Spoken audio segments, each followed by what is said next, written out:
February Vision, but I think it's the first Tuesday of March. It's like the economy class. I think that's the date. The Germany trip, the folks who are going on the Germany trip, kind of our first meeting.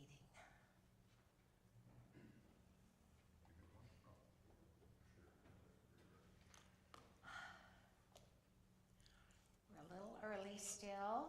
Give people a minute or two. Anybody here the first time? Oh, no, Dave, you're not here the first time. Okay. Were you able to catch up online or see any of the online ones? Okay. Okay. All right. All right. Good. They don't really build on each other. They're pretty standalone. So you're not missing by being here today. It's not like you had to be there last week. So yeah. So we're good. Council members also works at living options. Oh, sure. Okay. I did get a few more of the Billy Graham books in. A few people took them last time. If you didn't get one and want one, I still have a few. So.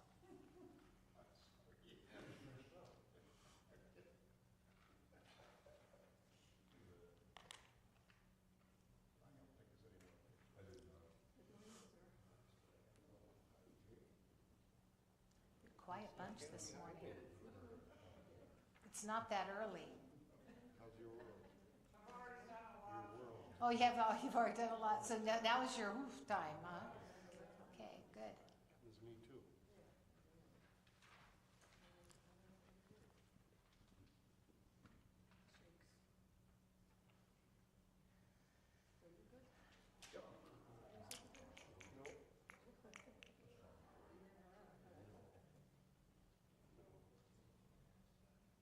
Are you aware of Jim's Hepworth situation?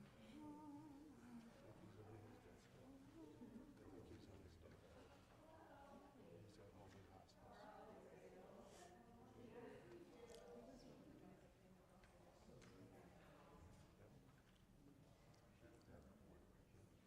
Handouts are on the back table. Handouts on the little table out there.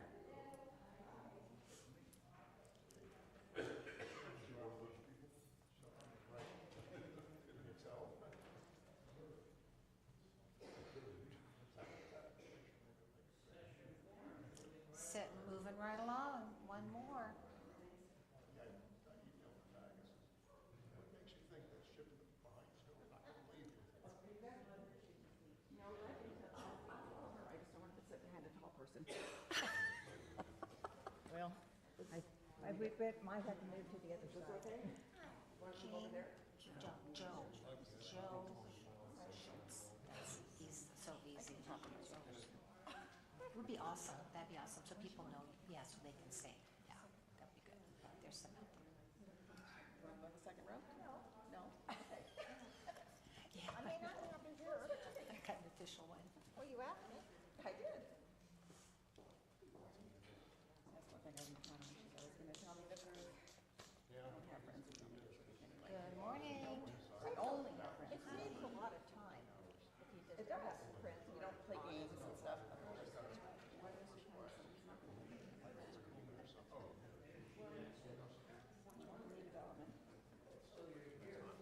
Oh, you're here?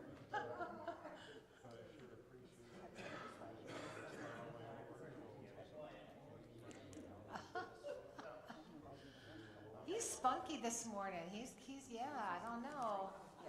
A little spicy there, Carter. No, what do you mean I have?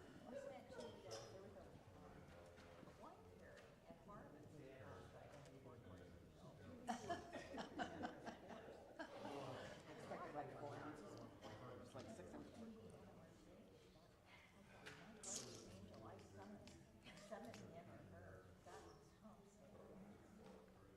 But we did that again. I think we should.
So good to see you today. If you've been here, you know this is the one we're going to talk about some practical preparations as we get older. And we are pleased to have with us Dee Kerr and Joe Schultz from Thrivent, who are going to talk about some estate planning things with you. And we're also going to look at the 5 wishes. So if you were in my Christian Perspective of Death and Dying class, you might already have a 5 wishes. You may already know all about it. But we are going to do that as well today so that you have some practical tools at your disposal. And then next week is going to be a really fun week. We're going to look at some things around how we spend these last years of our lives with joy. So we're going to talk a lot about joy next week. So hopefully that will be something that spurs your interest and you come back for the 5th session. If you have not been with us before, there are handouts for the online programs. If you want any of those, just let me know so I can get those to you so that you have those to go by. Yes, Jane? Did you say next week was the last one? Next week is the last one. Okay. So 5 sessions. Yeah, 5 sessions. Next week is the last one. So I'm going to start with a little devotion this morning and get us in the right mood for the day. So this comes from a book called Every Day is Saturday, a Christian guide to a fantastic retirement. So, but I thought this was a fun one to start with today.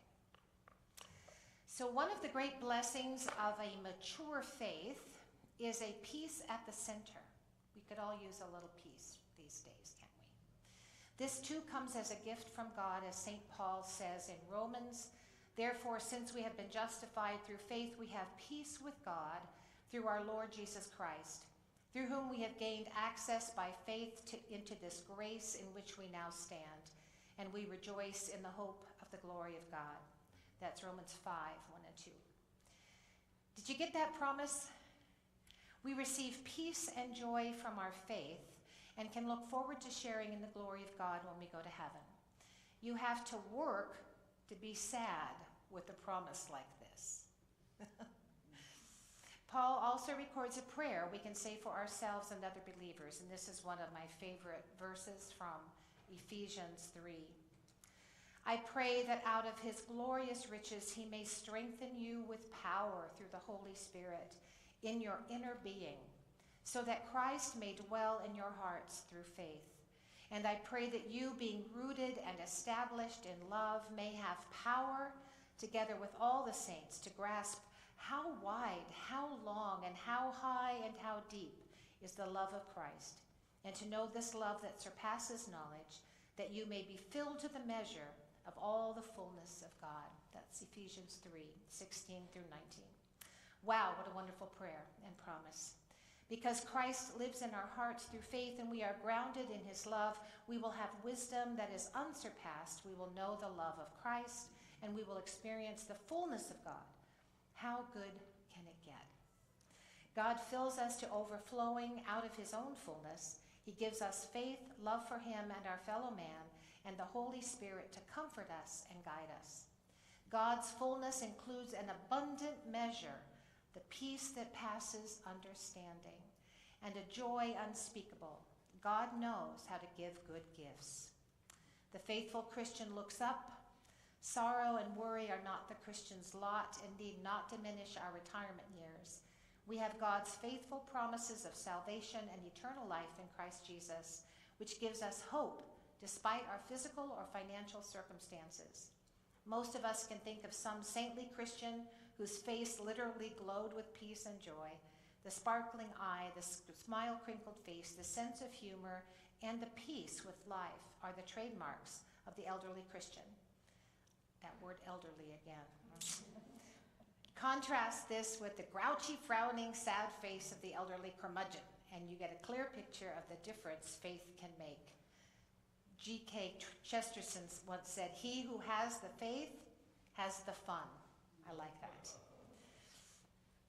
So, we are not called to be successful, Mother Teresa said. We are called simply to be faithful. The faithful have fun. Fun in the sense of peace and joy, not a superficial fun that masks depression and hurt. A real sense of humor and joy that laughs with people and not at them is the byproduct of faith. Let us pray.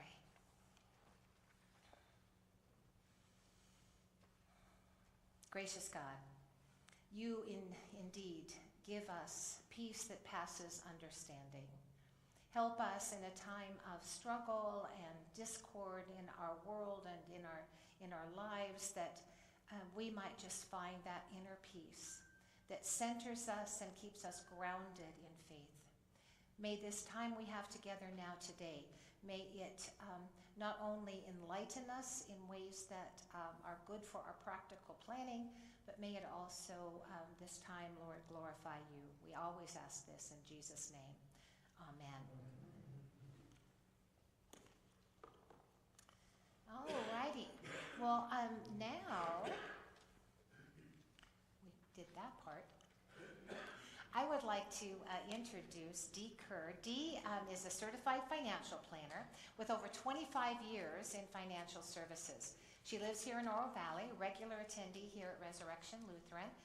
Dee's passionate about helping individuals and families understand estate planning and make thoughtful decisions about sharing their assets both during life and after passing. Throughout her career, she's helped many people clarify their goals and put meaningful plans in place, and she has excited to share practical guidance with this community, our community today. And with her is Joe Schultz, also from Thrivent Financial Services, and they are going to be here to not only share some information, but answer questions for you, which is always good.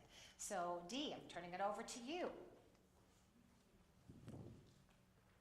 One of these should be on. There we go. Testing.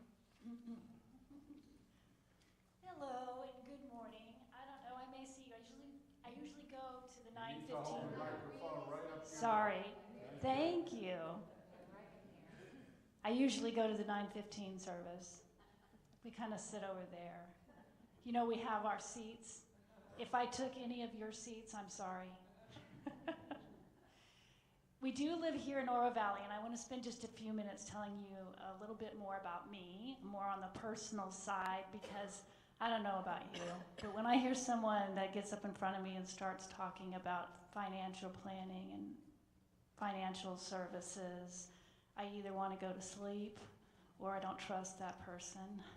And so I want to tell you a little bit more about me and how I came here, and then I want to share some information that I hope you will find beneficial. We do live here in Oro Valley, and I was raised in Tucson and went to Saguaro High, yes, and then went off to Texas, where I went to the University of Texas in Austin. And my husband says I shouldn't say that because that is the University of Texas. I don't have to say at Austin. We spent 30 years there. Well, that's where I went and found my husband. I brought him back here with me. I have, my mother lives in Tucson. I have a special needs brother who is blind and deaf and is in South Tucson. I am his guardian at this stage. And so I'm here for my aging mother, my brother, and I have an adult daughter, her husband, and 3 adorable granddaughters. Well, those 3 are 3 of the 5 grandchildren we have. But they do live here, and all 3 were baptized at Resurrection Lutheran. So that was one of our decisions when choosing a church. You know, we're kind of old-fashioned, and we thought, wouldn't it be great for our grandchildren to be sitting in church and look across and say, Nana, Gramps, hey, you know. So they also have to watch what they do. When I went to Texas after high school, I didn't know I was going to end up in financial services, and I started my career in insurance. And I was younger in those days, and everybody needed life insurance. Everybody, you know, it was quite entertaining for me. But as I aged, I realized people really, now my friends are all more concerned with, am I going to outlive my money than whether or not they need life insurance. So when it comes to estate planning, and I'm very passionate, I will tell you, because of my experience as a insurance agent, being a financial advisor, achieving the Certified Financial Planner designation, which is a really big deal. I did that in 2017. I'm passionate about this But I'm also very grateful because you talked about having fun, Pastor Carol, and I have a job where I have fun. I have a lot of purpose in what I do. And I do think everyone needs a financial plan, but I think they also need an estate plan, which is really interesting because I've talked to a number of people about their estate plans, and a lot of people that I meet say, I don't really need an estate plan. I don't even have an estate. Because we think about, that means millions and assets, and, well, they're talking to everybody but me. But I'm here to tell you, I think you have an estate, and everybody needs an estate plan. So what I'm going to do today is really simplify it. And if I don't, I want you to stop me, and I want you to say, whoa, whoa, whoa, or tap Joe on the shoulder and make me back up, because I do want to keep it simple for you. And I want you to walk away today with maybe some actionable steps, because some of you actually may have an estate plan in place, and today may be more about, oh, I need to polish that thing up. When was the last time I looked at that? Am I really set? So if that question comes into play, I'm happy that you've got that in place. And others, again, I may bring to light something that you hadn't considered, and then others may say, you know what? I didn't realize I needed an estate plan. So we're going to talk really about identifying what your assets are, and then we're going to talk about how you can transfer those assets. Because there's a multiple ways, and maybe some that you hadn't considered. And then we'll talk about some other things that might need to be considered as you move through, closer through retirement. So let's start by talking about those assets. Now, when you think about your assets, are you thinking about the diamond ring? Are you thinking about your house? Are you thinking about, what else? Money in the bank, your retirement account. Maybe you have an inherited account, your money in the bank. So we think about things that are financial in nature, typically, when we think about our assets. But the truth of the matter is you may have some sentimental assets that need to be considered. And it might be that set of china that your grandmother passed to you. Maybe it's a favorite fishing pole. I don't know why I'm looking at you. Just called over there. Favorite fishing pole, that collection of baseball cards. Everyone's sentimental assets are very, very different. And, you may have those conversations with your beneficiary before you pass.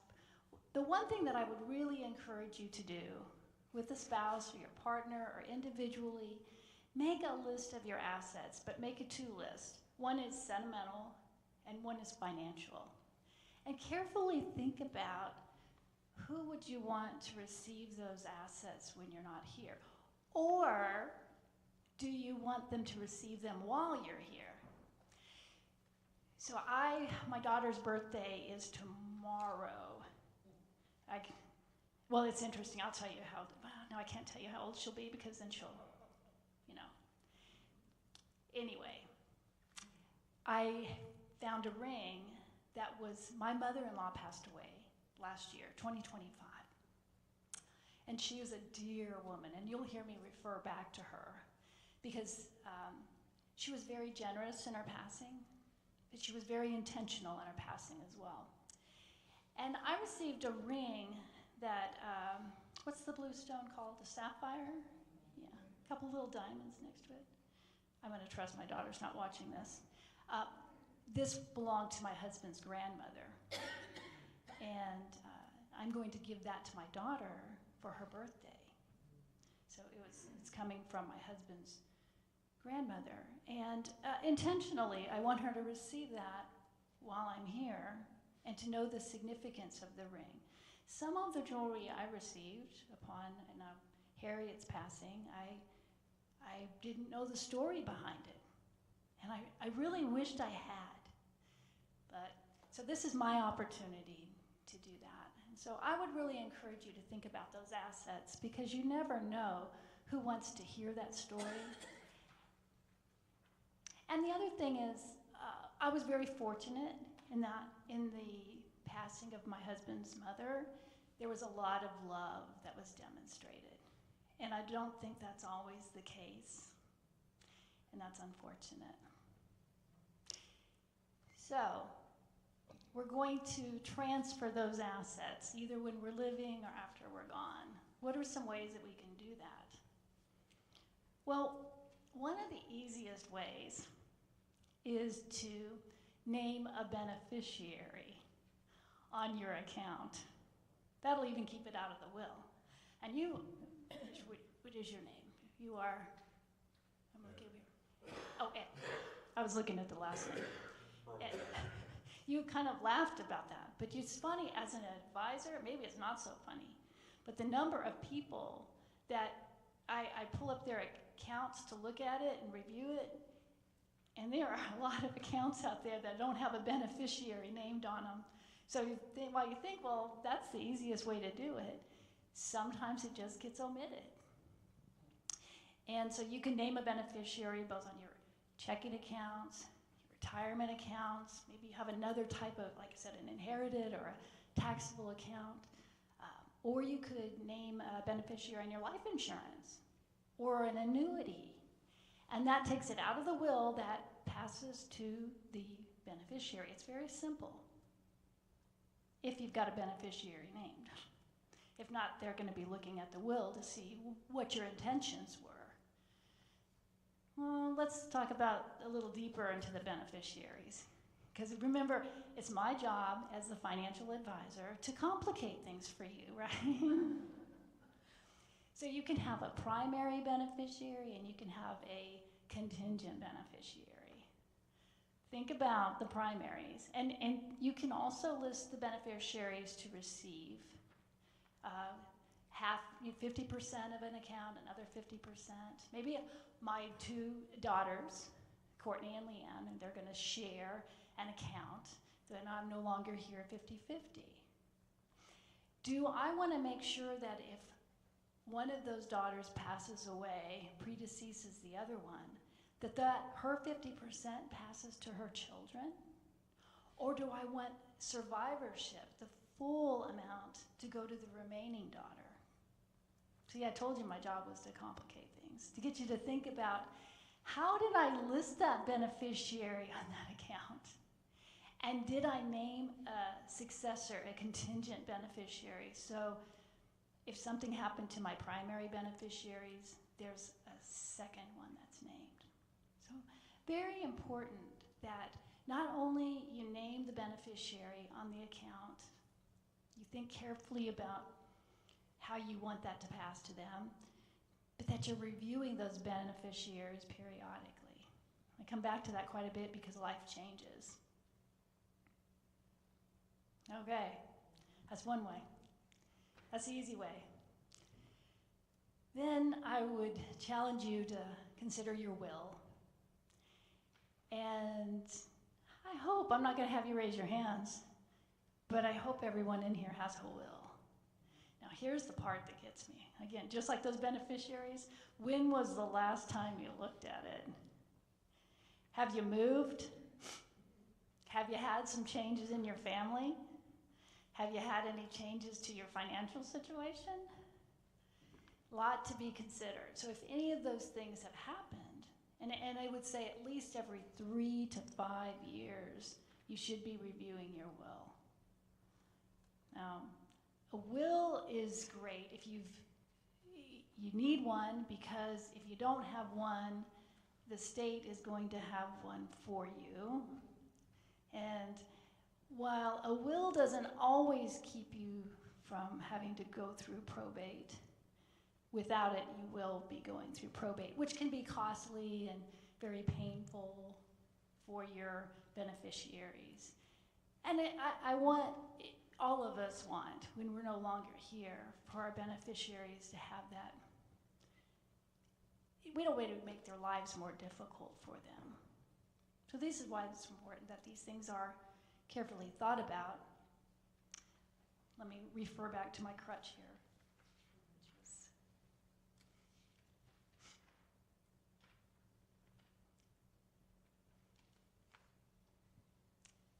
yeah, this is the more difficult part. Because just recently someone came to me and they said, I need a trust. I said, do you? If I were an attorney, I'd probably say, good, let me get that for you. Trust may or may not be needed, right? It really depends. Now, it can simplify things for your beneficiary, but they're not always needed. If you have a will and you have it depends on what you have. But there's also something else it depends on. It depends on your situation. And this is where I get, I don't know, I think more concerned for people because I call it the coffee chat. You know, you're having coffee and someone says, well, I got that trust set up. How about you? You got your trust? And you're like, man, do I need a trust? I don't have a trust. Am I supposed to have a trust? Everyone's situation is different, and what they're trying to accomplish is different. And I probably should say at this point, I didn't say it before, but I'm not an attorney, and I'm not a tax professional, and I work for a company called Thrivent, and we don't provide tax or legal advice. So I really strongly encourage you to reach out to those attorneys, to those tax professionals, to see what you need in terms of estate planning. Because is a will alone going to be enough? Here's a few things that a trust can help you with. I told you this was my crutch. It can help you control when and how assets are received. So we used to like to say it's sort of the control beyond the grave. Although some trusts can actually go into effect when you're living or after you're gone. So again, my job is to complicate things. You know, a trust can indicate that kids get money at certain ages, 18. I did have one client I was working with, and he did not trust his daughter. And he didn't trust her choice in men either. And she was 60 years old. And he wanted her in the trust. I went with him to the attorney's office. And he said, I don't want her receiving these assets till she's 65. Well, it's going to make her mad for one thing. I don't know if he could save her from herself in those 5 years. But that was important to him, to have some control over when she would receive those assets. I guess he was hoping that she would mature over time. Funds can be used for, you can stipulate how they're used, whether they're used just for education, or perhaps you want to create some guardrails on how they're spent. Certain trusts can actually shield assets from creditors, or in a divorce situation, protect that inheritance from being lost in a lawsuit.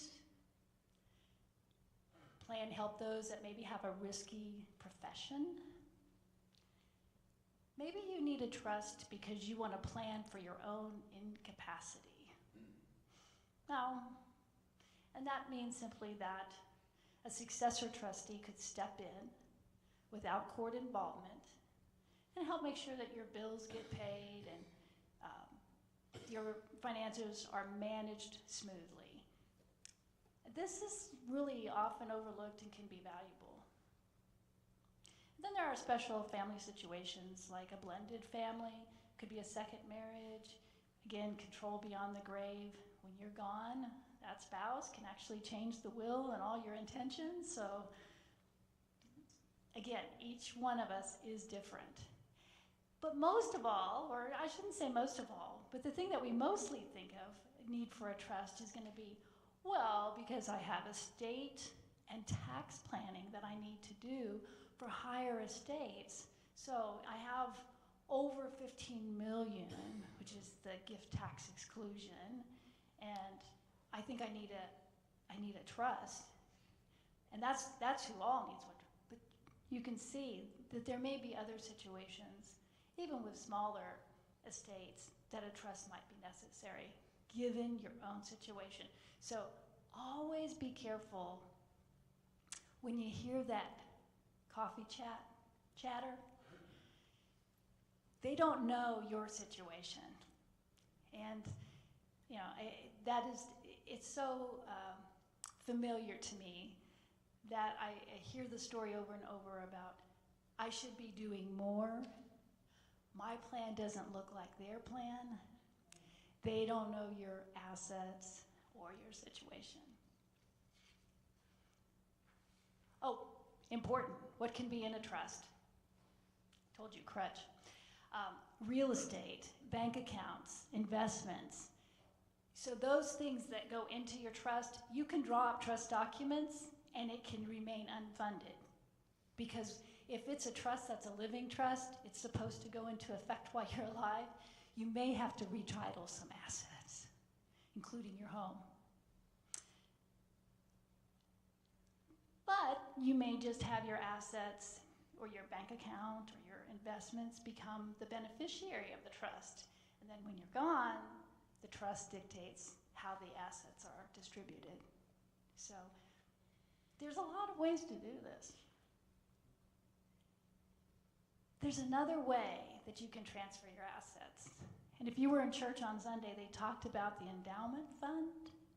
And I thought, well, how timely is that? Did you time that for that reason? Because, and I'm really very fortunate. Thrivent is a purpose-driven, people-first financial company. I don't know if you're familiar with that. They're a fraternal organization, which means they have to have a common purpose. Our common purpose is Christians. Isn't that great? I get to go to work and I don't have to hide from who I work for. So gifting is a big part of that, and they actually have some generosity programs. But rather than go into that, I just want to talk to you about your gifting. Remember we talked about sharing with intention while you're here? Well, and you all may know this. You may be doing this already, and if so, I'm sorry. But again, it's sort of reminding you and clarifying that maybe there's something you're not doing, and it's an opportunity for you, like sharing an inherited ring. So there are tax rules around gifting, and here's an interesting part. People often ask me, who's going to get taxed on that gift? Well, in 2026, the taxing limit, the gift tax limit is $19,000 per recipient. Okay, back to my two daughters. I could give each of those daughters $19,000 this year, because it's per recipient. And my husband could also give them $19,000 each. So my limit's not $19,000 for the year, it's $19,000 to a recipient. Now, the thing about that $19,000, that's not a charitable organization, not a qualified charitable organization like your church. That's if you want to give to an individual. And so you can gift away your money, but what you can't avoid, and this is another, just a common misconception, what if, because I've got this brilliant idea of not paying taxes, because nobody really wants to, right? I didn't say that, right? What if I gifted from my IRA? Because you know, I have that required minimum distribution that has to come out by the end of the year. So I'm just going to gift it to my kids. You're still going to have to pay taxes if that money went in pre-taxed. And if it's a tax-deferred account, you could gift it from a Roth, I guess, because a Roth is typically not taxed. But if you take it from something that hasn't been taxed, You can't avoid paying taxes by giving away to your family. Thanks. And so there's another way, but you can gift from your IRA, this is good, by doing a qualified charitable donation. If you want to give to those qualified charitable organizations like your church, not that I'm plugging, but she's not paying me to say this, by taking from your IRA, if you're over the age of 59 and a half, and you want to make a qualified charitable donation, well, and you want to reduce, and you don't want it to come into your household as income, then you would, let's say you have an RMD that's due. Instead of taking your RMD, $20,000, you want to have a check made payable to your favorite qualified charitable organization, and the check is sent from your, let's say your Schwab account, and it's sent over to that charitable organization. They get $20,000. You didn't have $20,000 of income, but you took your required distribution. And on your tax return, you have to record it correctly, that you completed a qualified charitable distribution to this qualified charity, and therefore you don't get taxed on it. But I do encourage my clients to keep really good records, work with your accountants on that, because I've seen it come back to people before where it was, well, prove it. Prove that you didn't, that you gave that away. So, keep good records. I said that there's a couple of other things that you want to make sure you have in place, and that's your powers of attorney, and also whether it's durable or medical directives. Your attorneys can help you with all of these documents that need to be in place. We brought with us today an estate planning workbook, and I would welcome you to go by and pick up one of those workbooks on before you leave today. Certainly, especially a benefit to one of your, those that are left behind. What questions do you have for me?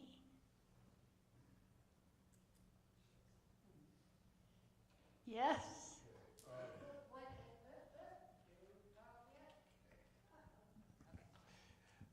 One thing, I don't have a question, but just to add on to what you said, when you go home, check on your beneficiaries.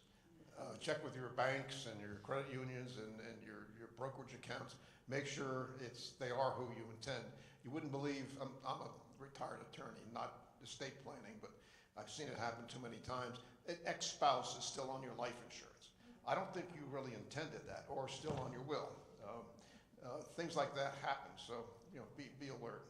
Number two, there are a lot of trust attorneys in the area.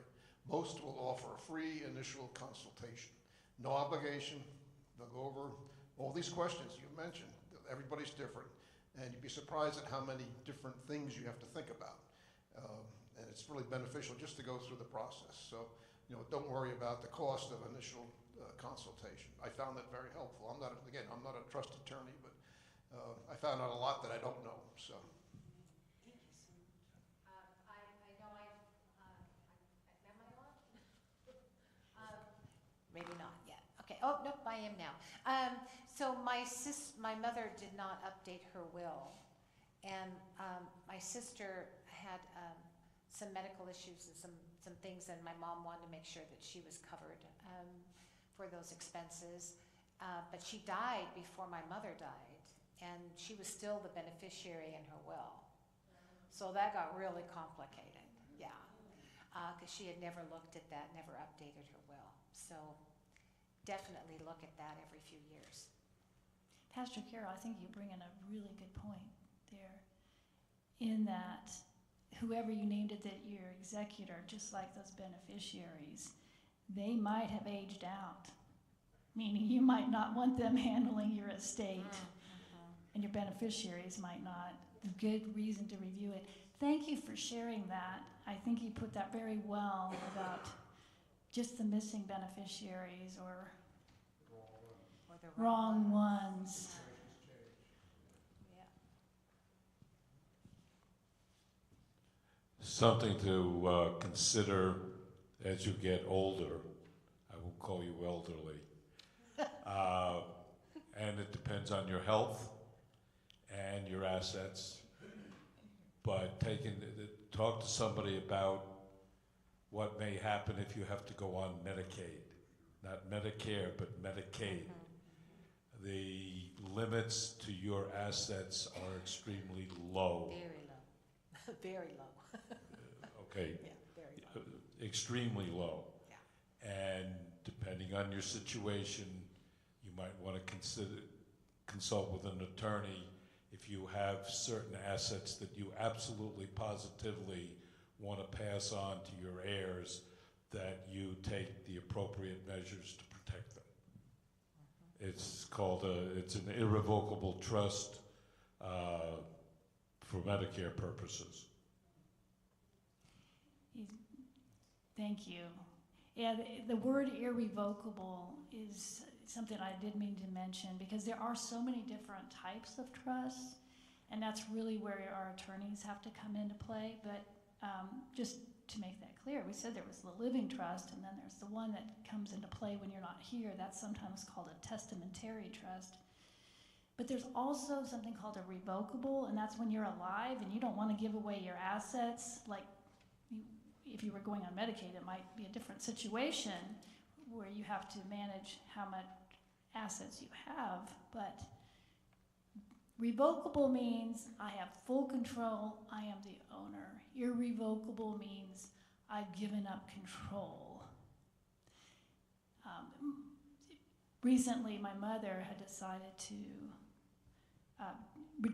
take a reduced paid-up policy on her insurance. And that might be like a bunch of jargon, but basically she didn't want to pay any more premiums on her life insurance. So she said, you know what, I'll just take a slightly lower death benefit. I don't have to pay any more premiums. And this came at the advice of her financial advisor. And who also happens to be a beneficiary on that policy. So I was fine, because I said, Mom, that money is for your final expenses. I think we're fine. I don't want you to pay any more premiums on it. She brings me this piece of paper and she said, you need to sign this because you're the beneficiary. And I kept thinking to myself, why would I need to sign this piece of paper? I mean, it's your decision, it's your policy. She said, well, it says you're the irrevocable beneficiary. No, I'm revocable. You could take me off there anytime you want, even after you make this change. I'm a revocable. She has full control. Irrevocable means that a beneficiary probably would need to acknowledge that there were changes being made to the policy and to the amount that they would receive. So, yeah. We've got another odd one. Okay. My wife and I are here without much of anybody out there who could take care of us. One of us are planning on predeceasing the other. We're not sure which. But we ended up signing up with a licensed fiduciary, and she's willing to step in and take care of stuff, because it could be one of us dies and the other one is somehow disabled, what have you, and needs care. Then we get an agent that could do it and keep it going, with the trust, with the assets. It just kind of helps. I think that's a And really they have good them in point. this state, so. A really good point. Because what I found with a number of my clients is that, they didn't really become disabled or incapacitated to the point where the catastrophe happened and they couldn't take care of things. But they were just no longer as sharp as they once were. They were a little afraid of being taken advantage of. And so having a fiduciary or a power of attorney who can help you in those times, not necessarily, but you know what? People get to a point, believe it or not, where they don't want to pay their bills. Like my mom. She didn't want to make the decision on whether to take a reduced paid up policy on it. That sounds like a lot, doesn't it? she didn't really want to work that hard to understand it. She just wanted me to tell her it's okay as a fiduciary, putting her interest first.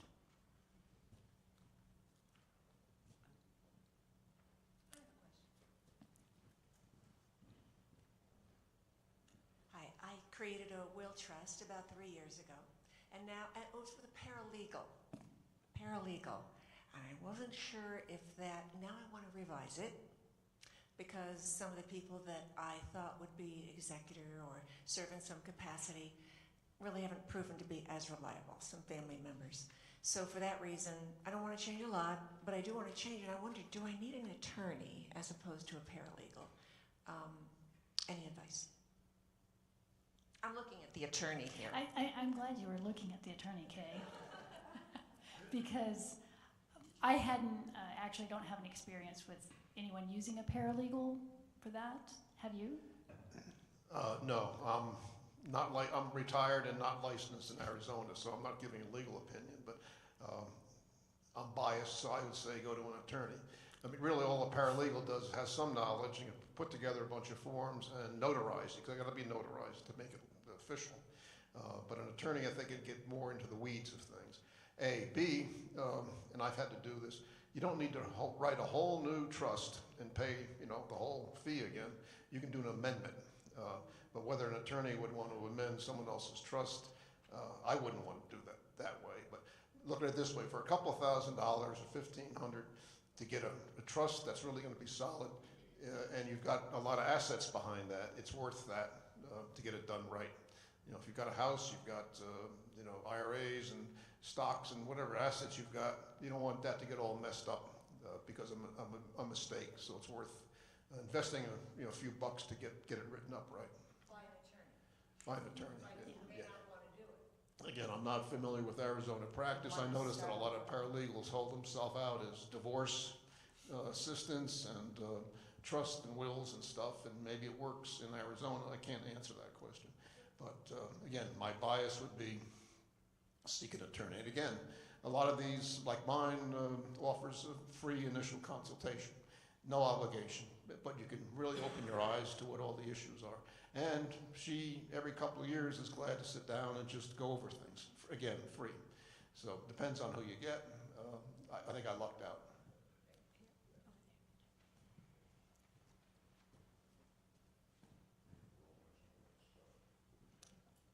When we were looking at doing our trust, we looked into the difference between a paralegal and an attorney, and we were advised that a paralegal is only able to help you do the forms, but they aren't available to give you legal advice. So in some cases you need legal advice for your trust, so we went with an attorney. Thank you. And I would recommend my clients specifically look to an estate planning attorney when drawing up those documents.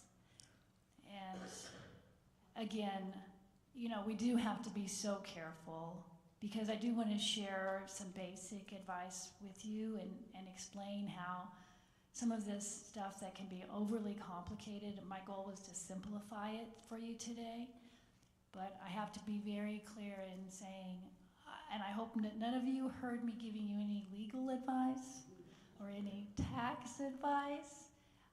Right, my disclaimer. But if you did have a situation where you wanted to visit with me, just again, kind of that free consultation, one-on-one, maybe you want a second set of eyes on your estate plan or on your financial plan, I would be happy to do that. So at Thriven, what we do is we work in the area of advice, which is why I carry my certified financial planner designation with me, hang it on my door. Investments, we work with insurance, retirement planning, and what did I miss there, Joe? I think I got it all? Yeah. And so looking at a full picture and helping with a comprehensive plan is really important to me, because as a certified financial planner, I am a fiduciary. which that's kind of this weird word that people say, well, are you a fiduciary? And like sometimes I want to say back to them, do you know what that means? Because fiduciary is really someone who has to put your interest first. It means I can't put my interest. I can't think of how much am I going to make on this sell. I have to be looking out for you, just like I would do for my mother, who I help. And I say a fiduciary capacity. As her daughter, wouldn't I be a fiduciary anyway? And that's what I do when I work with my clients too. So I do want to make myself available, but I also wanted to say that, well, I'll say that for a minute. Let's see what. I was going to say, if you have a trust, it's fine, but you have to feed the trust. If you don't put it in the trust, it's still nothing. Feed it, you have to have money in it, into it, Yeah. So if your assets aren't in it. If you don't have it in the trust name, it won't help you out any. there was one behind you. There's an analogy between the attorney and the paralegal. Right now, if you use a credit card to buy something, you have some recourse in case things go wrong, rather than using a debit card. The same way with an attorney paralegal, you have probably more recourse against an attorney if something goes wrong than a paralegal. So just keep that in mind. Okay, just to add to your fiduciary analogy, there's an ad you see on TV for Fisher Investments, and they always say, I'm a fiduciary, and you're trying to highlight that. You put their interests first. If it's a stockbroker, they're worried about how much commission they're going to make, so they're thinking of themselves. That's the big difference. Also, and I encourage everybody here, go home with your spouse or partner and have the talk. Have the talk. You'd be surprised at how many spouses leave it up to the other spouse to handle the finances. And then when somebody goes, they have no idea who their stockbroker is, or what their assets are, where the bank accounts are, where the checkbook is. Have the talk, and yeah, your planner is going to lay that out. So that's very important, just so you're both on the same page. It's too easy for one spouse to say, oh, Joe takes care of that, or Mary takes care of that.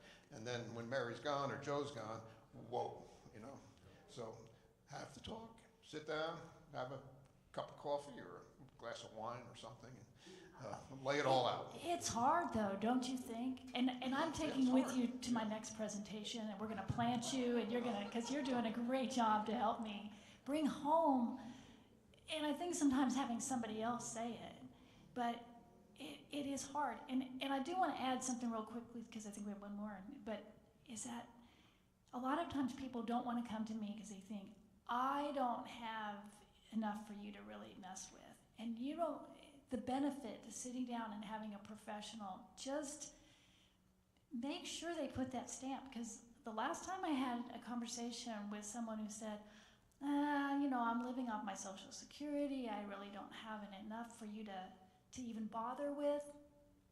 Oh yeah, we helped. And I think she was really glad that she came. But I have to admit, sometimes I think there's a lot of emotions that go on. And I've sat on the other side of the table where you feel a little embarrassed about what you've done or not done, or a little shame that comes in. It's kind of these weird emotions that when you're sitting on the client side of the table. I've experienced those, and I think we've done a lot of good planning, but at the same time, we're talking about something deeply personal. Have the talk. Thank you. Speak into these things. My CPA is coming in from Colorado next week, and we're going to do all of what you're talking about. And then we go to, I don't know what she is, and she is the Arizona person. He's the Colorado person, because I have both properties in Colorado and here. So that, I hope I'm set from my financial planners, because they're coming from Colorado, and then I have the Arizona one here, so we all get together. That's a good idea. Yeah. Bring the team in, and that could be your financial advisor, your tax professional, your attorney, depending on the complexity of your situation. Make sure everybody's on the same page. What else? We don't have any children, and so I'm struggling like you are on who can be a trustee. What are options for trustees? I don't understand the fiduciary. Is the fiduciary the trustee? How does this work, or what are my options? We're going to talk a little bit more about that, Tim, when we get into the 5 wishes. Oh, good. But, yeah. Well, today we did bring some goodies for you to take home, start the conversation, create a record. If you have any questions, I'll stick around afterwards. You can grab me and just say this is my individual situation, or I want to set up some time. Joe is going to hand you at the we need to get just a record of who was in. If you wouldn't mind sign, put your contact, but I'm not going to contact you unless you say, hey, would you give me a call? I just, and you probably understand I have to have, who was in the room, you gave your talk, just a record for it. So, but again, I'm not, unless you say, and I do want you to say, if you want me to give you a call or you want to reach out with just, I don't care how small you think it is. Use what resources we're providing for you. We're here for you. Thank you, thank you. Thank you, Dee, thank you. Yep, that was awesome. Thank you, Joe, for being our Vanna White.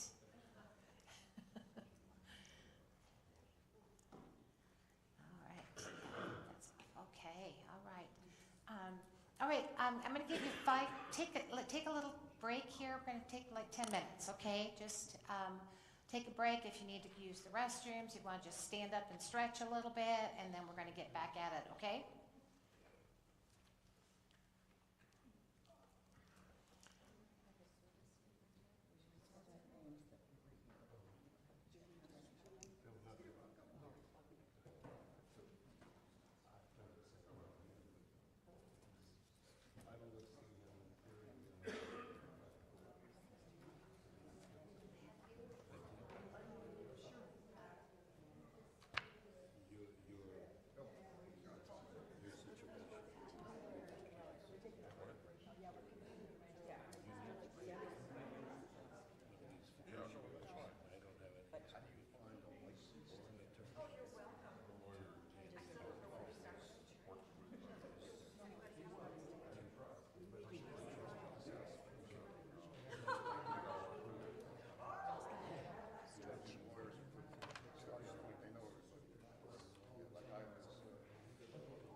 Somebody said, Mike is still up cases from the day she was.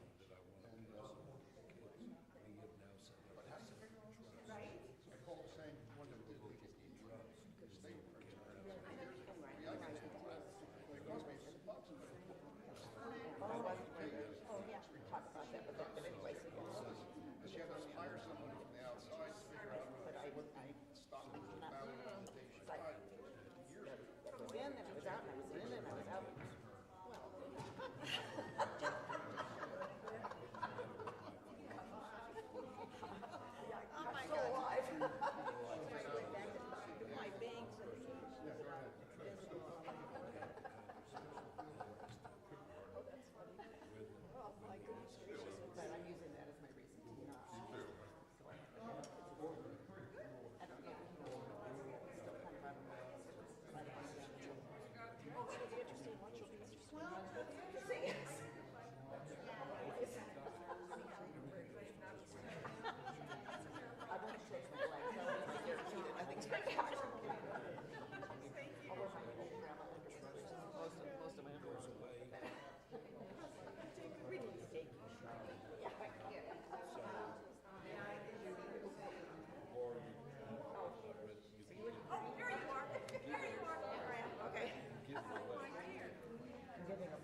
gonna start right again at 11, so. It's just scary letting that person Tricia Weiss. start to lose for whatever reason. Yeah, yeah. Well, it's in the out of the lawyer's office downtown. So we did ours. But our kids want us. So knows Trina. It's probably somebody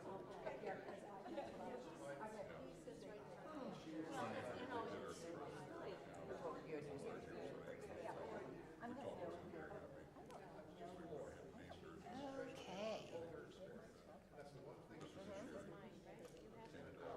No posture at all until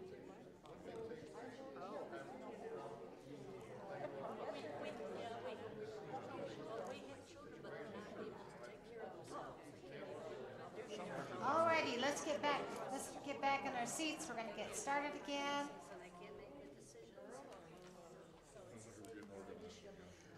One thing I thought about as we were talking about all this financial stuff in Arizona, Arizona is a community property state. My dad died, and my mother found out that my dad had credit cards in his own name. And there were balances on them, some significant.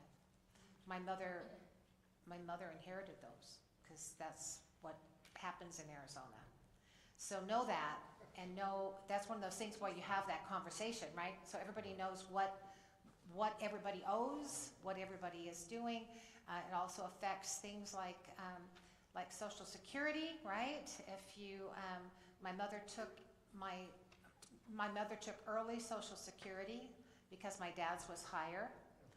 But when he died, she couldn't take his because she had already taken hers early, so she couldn't take it. There's some very weird Social Security laws. So she lost the higher Social Security, even though she would have made more if she'd stayed in longer. So, yeah, so things you have to look out for, but definitely know who's got debts in your family.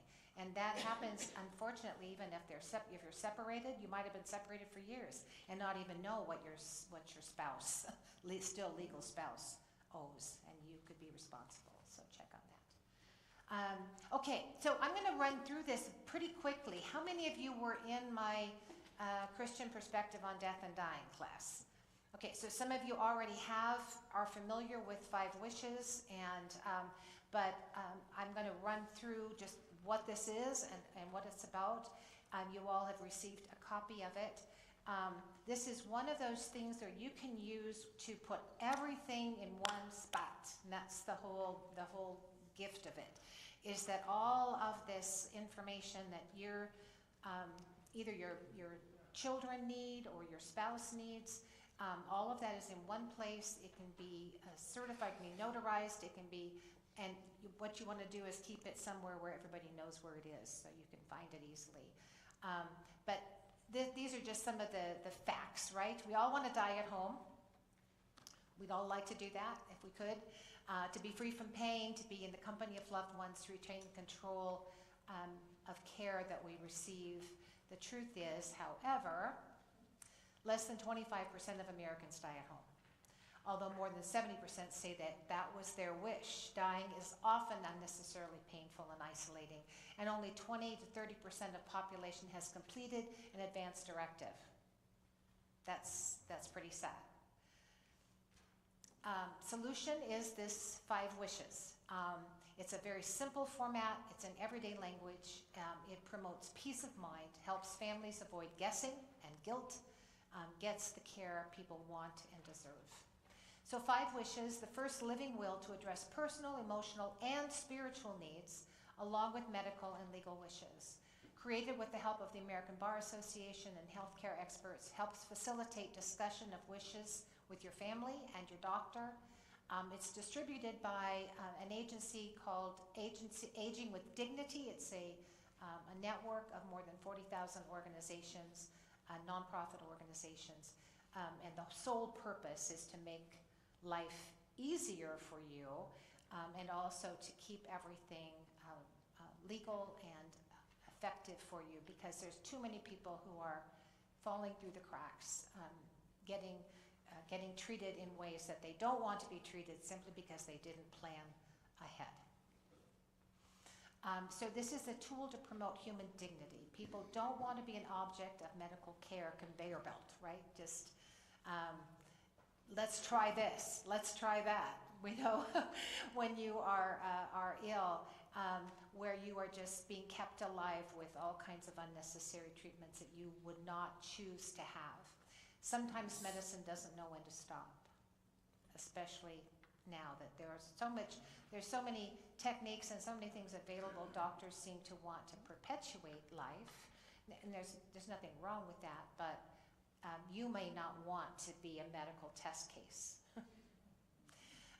5 Wishes helps you communicate what you want and what you don't want, and it guides discussions with your loved ones and physician. More than once I've had people come to me, children of elderly parents, who are older themselves. So these are people in their 60s, right, who have parents in their 90s and are saying, I cannot get them to talk to me about this. They don't want to talk to me about their wishes, and I don't understand why it's so hard. And that's very frustrating for adult children of aging parents.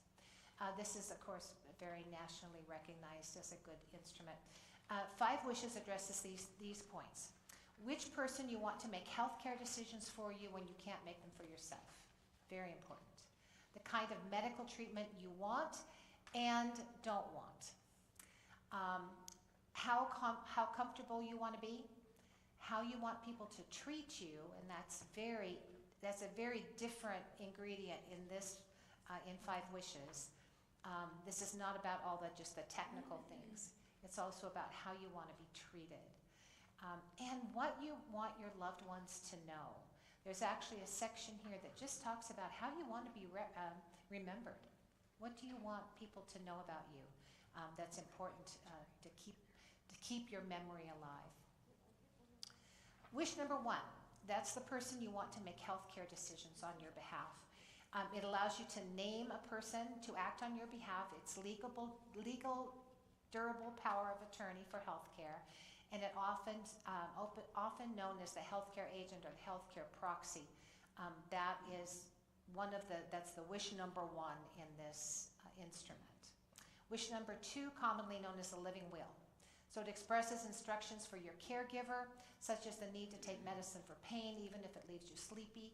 Includes examples of life support and gives space to write instructions based on your personal beliefs. Wish number 3 is how comfortable you want to be. So stresses that you want your pain managed, expresses your choices of types of comfort care, and you cross out or keep items based on your preferences. So there's suggestions in there from perhaps how you might want to receive pain management. You either say yes or you say nope, don't want that. Okay. And this is, I think, one of the real gifts of 5 Wishes. How you want people to treat you. What others should keep in mind if you become seriously ill. Whether you want to have people around or to hold your hand when possible, whether you want prayers said for you. You'll be surprised how many people say, I really don't want anybody around. I want my spouse around, or I want my significant other around. I don't really want people coming in and out. We as pastors think, as soon as somebody is on hospice care, they want to have a pastor there. They want to have. Some people say, no, I'd really rather not. And we have to respect that wish, right? So this tells your proxy or your beneficiary or your legal power of attorney, what do you want and what don't you want? And then ideas for your surroundings, such as what do you want? Do you want to have pictures around of your loved ones? Do you want to have music? Some people want to have music played when they're very, very ill. So This tells you, some people want dead quiet. I don't want any music. I don't want any, I don't want people. I don't want people singing. I don't want any of that stuff. I just want to be left alone, right? That's perfectly, that's your choice. That's your choice.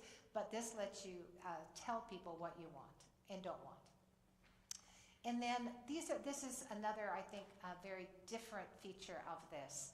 It's much more personal. Encourages you to express matters of deep importance in an age where families often live apart. What's important to you? And this can be just how you want to be remembered, how you want people to see you, because sometimes by the time we get to an age where we are either infirmed or maybe we've lost some mental capacity, we can't tell them that anymore, right? We can't speak for ourselves. So this is a way to say, you know, if I get to the point where I'm not myself anymore, this is what I want you to know about me. This is what's important in my life. It allows you to offer love and forgiveness to those who've hurt you. You can actually put in there, you know, I really want to say I'm sorry for what has happened, or what happened years ago, or what I said, or what I did. It's a place to allow for that grace to be given. Ask for forgiveness at times you've hurt others. Communicates practical matters such as preferences for memorial or burial. So it lays out those wishes for you. So it's very easy to fill out. You fill it out. It can be changed. It can be modified.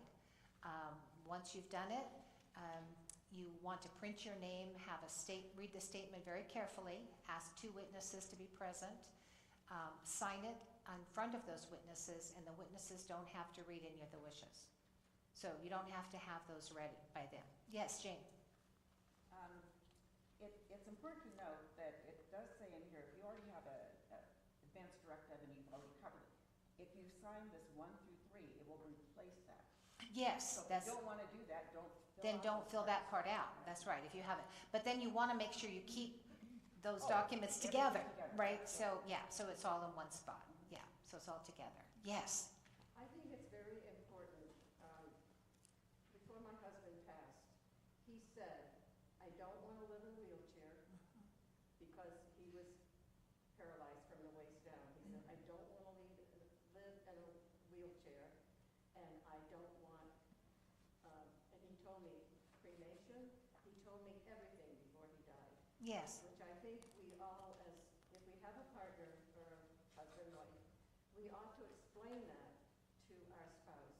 Because he gave me instructions of what he wanted and he did not want. And did not want, yeah, yeah. And if for some reason, though, you were to have died in an accident together, who else would have known that? So if you write it all down, then whoever is left also has that information, right? In your case, you were alive to hear it, but this gives it a little bit more longevity.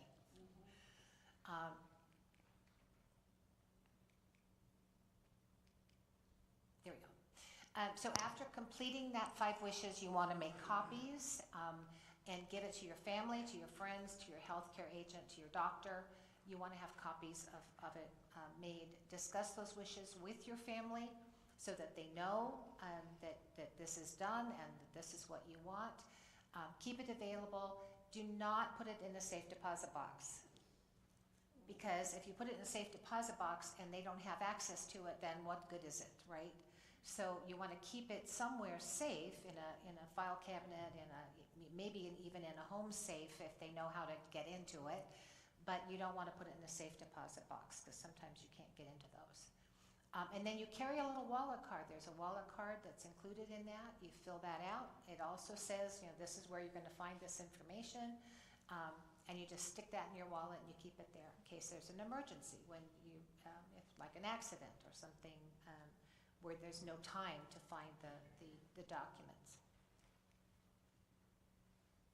Is that all? Is that it? Okay. I was much more brevity than I'd expected of me. So questions about five wishes. It's very self-explanatory. The other thing is you can fill it out online. You can actually go online and fill this out, and it can be saved then on your computer, so you have that information available digitally too, or printed out. So you don't have to do it in paper form. When my daughter was here, whatever, we went to the bank, and she signed a paper saying that she could get into my safe deposit box. Yes. So, I just want to know if people can do that. Yeah, so yeah, if you plan ahead that way, that's good, yes, I know. My mother was still living, I was able to get on, have her go into the bank with me and get on checking accounts and things, so I had access to her. I wouldn't want that to sit in the safety deposit box after I've gone and my children. What good is it? That's right, what good is that? They need Yeah, to clean it no, up. good thinking ahead, very good thinking ahead, yes.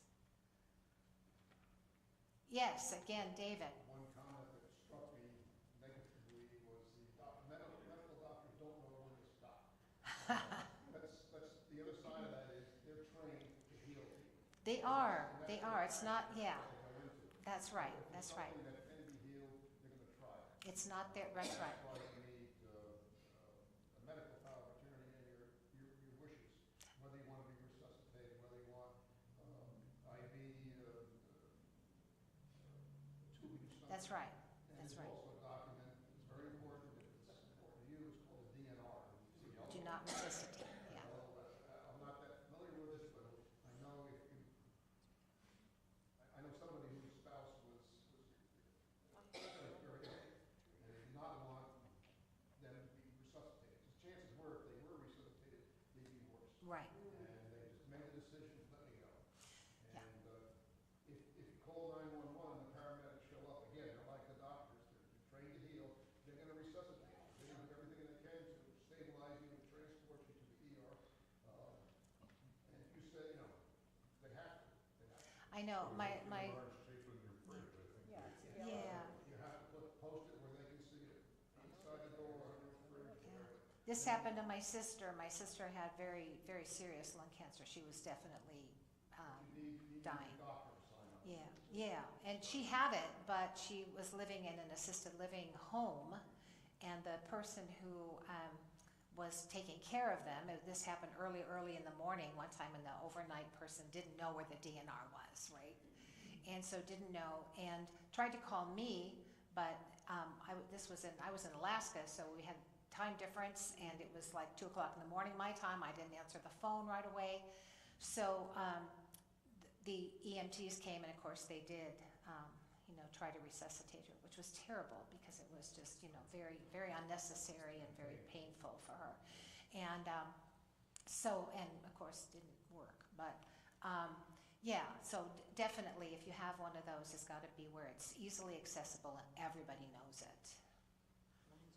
Yes. Actually, a new acronym coming out for the I'm gonna make you do this because we want the people online to hear you. So.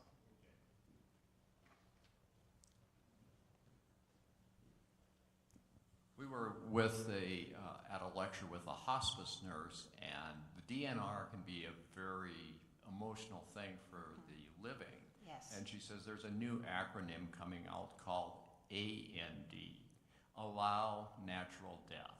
Oh. And so, they can resuscitate, let's say you have terminal Alzheimer's or terminal kidney disease, and you can bring them back. They're still going to have Alzheimer's. They're still going to have terminal kidney disease. But if you put it in the terms of allow natural death. That is a more gentle word for sure, a gentle way of saying it. Yes. Yeah. Any other questions, comments? Yes, Dave.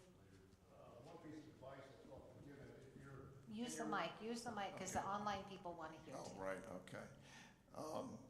If in your will you're giving special attention or treatment to a sibling or a child, let's say, who you think going to need help more than you gave to the rest, have the discussion ahead of time.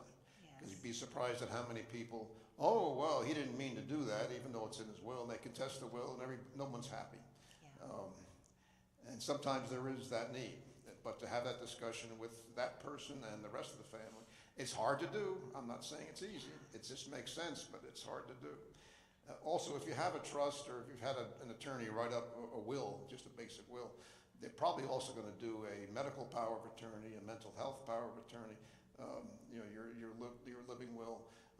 That should already be part of the package. Yeah. And I think the Attorney General of the state, if you go on their website, they've got some of those forms, and they can walk you through it. But Yeah. again, it's very complicated, and if you don't do it right, it's worthless. Again, spend the money for an attorney. We need the money. Yes, if you have complicated issues, for sure. Yeah, yeah, that's so true. My mother didn't have any of those things, so other than a very old will, which didn't make any sense. So. It's surprising what you can find out when you talk. What's that? It's surprising what you can find out when you talk. When you talk, yeah, to people, yeah, the important people, yeah. Yes, indeed. All righty, and recognizing that it's not an easy conversation, right? Nobody wants to talk about those things, but the sooner you talk about them, the easier they are. And then what you don't want is to feel horrible because you didn't talk about them, and then something happens and you are clueless, right? Clueless. I have a partially disabled son, and I manage all of his finances. And so one of the things that I'm especially concerned about is how to carry that on. Who's going to carry that on when I'm gone? And so, we have these kind of weird things sometimes that are really important to figure out before it's a catastrophe. Okay. Any other questions, comments about 5 Wishes? If you want others, if you want other copies, I always keep these. I always have some in my office. If you want to have more 5 Wishes, or if somebody you think you'd like one for someone you know, please come up and get another one. But I always have them available. All right. Well, again, thank you, Dee, for coming and for being here. It's always, Thrivent is one of our great partners. I'm going to make a little plug again for those of you who are Thrivent members. Or even if you do not have investments with Thrivent and you want to be an associate member, they are a fraternal organization and they give us money. Do you know that? For projects and programs. Much of what we do for Prime Time, we do because of Thrivent grants, action grants. Other programs that we do, benevolent things that we are able to accomplish are with Thrivent action grants. $250 seed money to do projects. And anyone can be an associate member of Thrivent, even if you don't have investment products. So. That's the plug I have for doing that. At Prime Time, if you come to Prime Time, usually Crystal is there or Rob, and they can sign you up right then, fill out that stuff so you don't have to do it if you don't want to do it yourself, and get you signed up. So that's my Thrivent plug. David. I'll do a plug for Senior Village. Yes. People who live in Saddlebrook, Senior Village has a team called Forms and Documents. It's pretty much similar to the package that Dee's handing out. But they'll send a team out and meet with you and try to get all your stuff together. And they can't give legal advice, but they can direct you to an attorney. But they can get all this stuff together so you understand where it all is. What all the forms are. Good. Senior Village if you live in Saddlebrook. All right. Don't forget, next week's going to be really, really fun, full of a lot of joy, so I want you to come and make sure everybody else comes too. I want to close with, I always like to give you a little bit of encouragement, inspiration before you leave. I have this little book of encouragement. I would invite you, if you don't have one of these, you should get one, because I just open it up every day and I'm just surprised what God has for me today. So, this is what I have for this morning. It doesn't matter who you used to be. What matters is who you decide to be today. You are not your mistakes. You are not your mishaps. You are not your past. You are not your wounds. You can decide differently today and at every moment. Remember that. You are offered a new opportunity with each breath to think, decide, choose, and act differently in a way that supports you in being all that you are capable of being. You are not less than, you are enough. That's by Brittany Josephina, and I think that is so true for all of us. So I'd like to just close with a word of prayer. Gracious God, because of you, we are enough. Because you fill us with your Spirit, that you give us hope for each new day. We ask you now, Lord, to go with us, surround us with your peace, give us inspiration for what you would have us be and do today, Lord, and bring us all back together again next week to learn more about the joy that you have planned for each one of us. We just pray this in Jesus' name. Amen.